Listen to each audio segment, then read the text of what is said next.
already did our game prediction on this, but I gave a major, major caveat during our Red River prediction that a lot of the good people in Norman, Oklahoma very fairly breezed past. But I want to revisit it as there seems to be more buzz around John Mateer potentially, not a doctor, potentially could be playing in this game on Saturday. All the buzz is he wants to play. All the buzz is he's pushing to play. Does he play? During our prediction, I broke it down as he's not going to play. That was our I think the fair parameters to put around that breakdown. Because when your head coach says after they beat Kent State and Brent Venables, I'm assuming we won't have him for the game against Texas, what are you going to do? Go ahead and predict he plays? It's not fair to do. But if John Mateer does play, what changes for Oklahoma? And do we have a different prediction for you in this game? We'll do that right now. First things first, make sure you're subscribed. If you're a college football sicko, if you live and die with your team every single Saturday as a Sooner fan, make sure you're subscribed, make sure you're locked in. It's college football year-round. Your Sooners and whoever else across the country we're talking about, we're locked in on college football year-round. Appreciate you doing the same and being subscribed. So what changes if John Mateer plays? We'll see how healthy he is. We'll see what the hand's looking like. Have to imagine there's like a sick tape job on there somehow, some way. But if John Mateer is on the field for Oklahoma taking snaps, guess what you get? Extra inspired Oklahoma.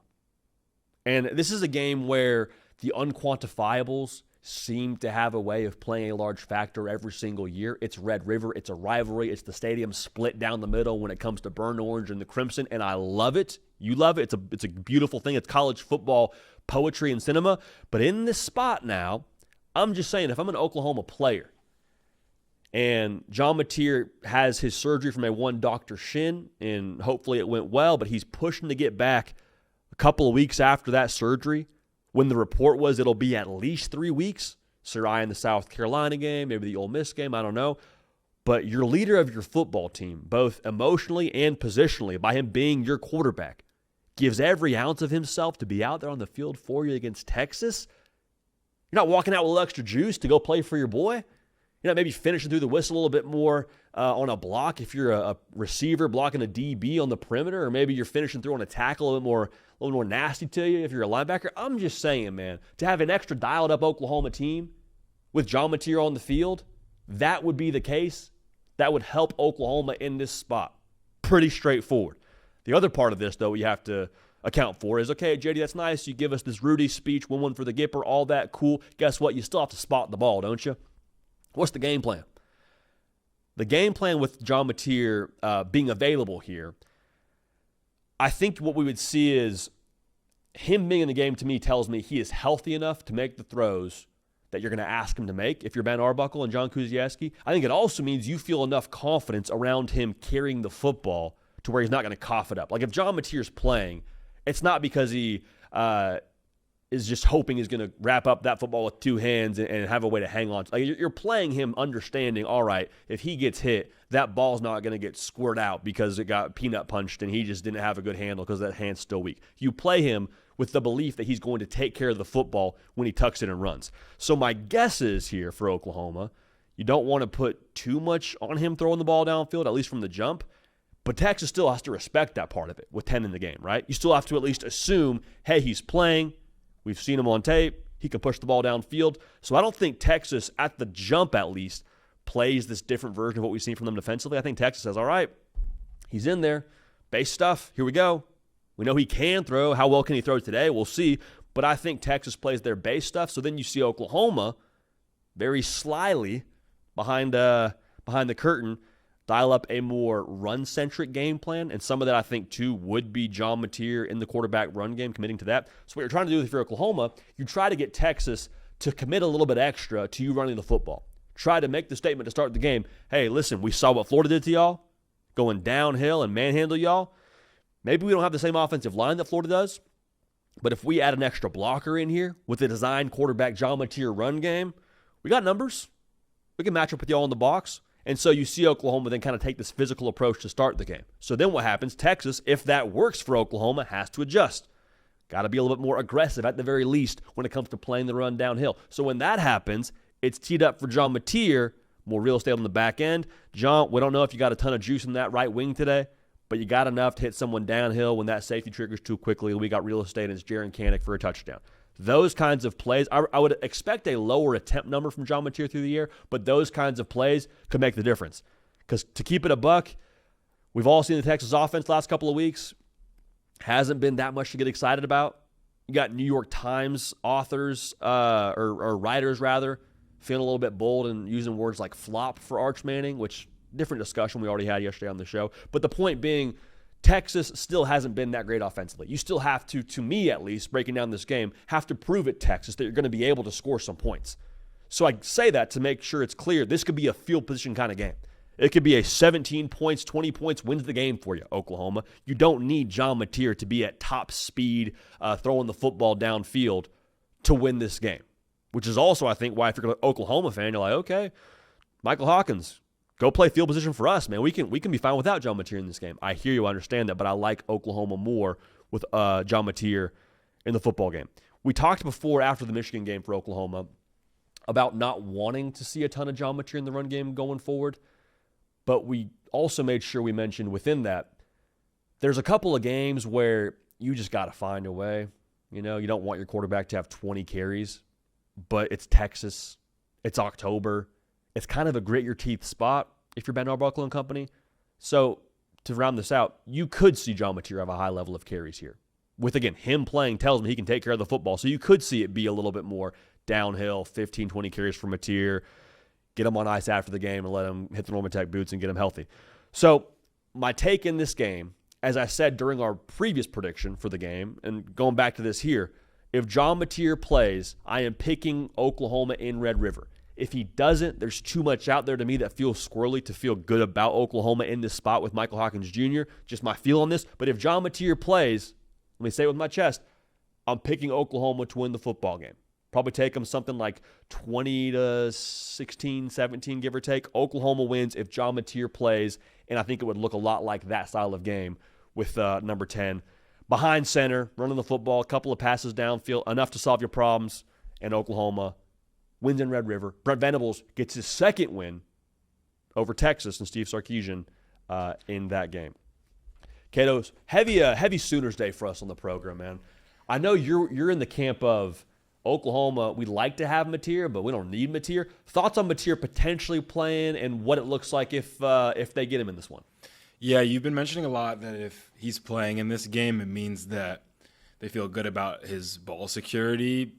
I'm more worried about that hand, man. Like, I don't care. Like, if he fumbles the ball, so be it. Like, if he's playing, you want him to come out of this game healthy, because if he ends up re-injuring the hand, that's a way bigger problem to me. And that's like, obviously I want to see John Mateer play in this game as a college football fan, but I would be so worried about that hand. Hand surgery alum over here. Like, don't want him re-injuring that hand. It's his throwing hand. Like, that'd be my biggest fear, and I'd be watching in fear. So I guess, like, for you, if you were on that staff, if you were in John Mateer's corner, what percentage of, like, insurance would you need that he's not going to re-injure the hand and it sets back his rehab for him to play? Because for me, like, if there's a 10, 15% chance that he's going to, like, hurt that hand again, yeah, I wouldn't even risk it as an undefeated team. I get that it's Red River. I get that it's a big deal. But if your only loss heading into the month of November or the end of October is to Texas without your starting quarterback, I think it's understood that, okay, like, we know you're a different team. I think even with the committee in the past taking into account injuries, if this team loses 2 or 3 games and they're only because John Mateer's not in there and they look amazing like they have up until this point with him in the lineup and they're undefeated with their starting quarterback in there, I think it could even be something in play when we get to college football playoff time. Yeah, it gets sticky. You'd like to avoid that discussion, but what you just said with Oklahoma and how tough their schedule is earlier in the show. They have plenty of opportunities, man. If there's going to be a benefit of the doubt team in this 12-team era, it's probably Oklahoma. I don't know if it's going to be Florida with that USF loss, but it's probably Oklahoma if we get a 9-3 OU.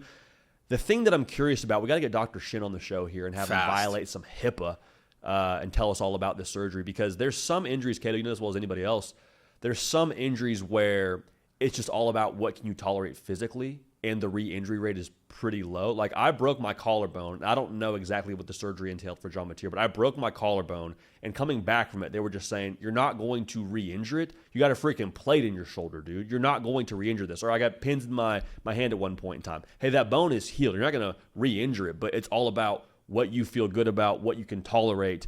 Is that the John Mateer camp, or is it, and Sooner Scoop probably has this intel, or at least if they don't, they will in the near future, I'm sure.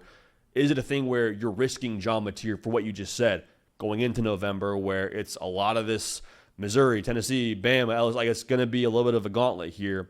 You got to protect it from himself. So I think to answer your question, if I get John Mateer saying, hey, I'm 85%, 80% good to go, I'm not jeopardizing fumbling the football, I'm not going to be a liability throwing the football downfield, and Dr. Shin says, hey, he can't make it all that much worse. The floor is pretty high in terms of where he's at right now and making it worse.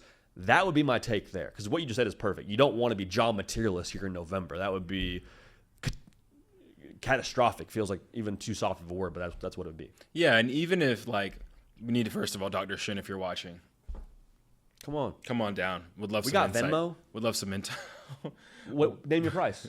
But, like, if this was an undefeated Texas team coming into it, like, okay, like, now we're talking. If that was, like, undefeated Texas and, like, maybe your schedule isn't as strong and this is kind of a must-have spot to prove it, maybe you've even lost a game before, sure. But I think this is, like, the ultimate scenario of, like, a Red River game, given the big picture of Oklahoma's season that, I'm not going to say matters the least, but, like, if they've already lost a game and we're trying to avoid a second loss, if Texas was undefeated and that was going to be by far the best team on their schedule, like, dude, if you lose this one in a close one, you don't have your quarterback, man, it's a rivalry game.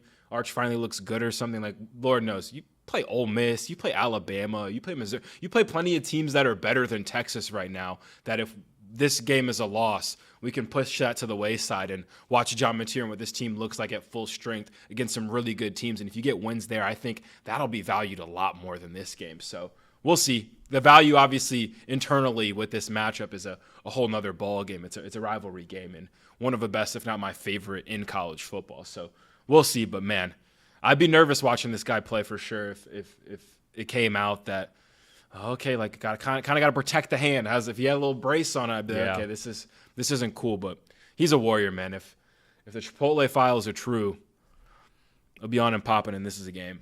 Texas and Chipotle, a news-breaking source combo I would never have guessed. But I want to just go back to one more thing you said there, because I think it's a great point. I think it's going to be – it's tough to have this totally sink in if you're an Oklahoma fan when you're this close to Red River. But there's two lenses you have on this right now.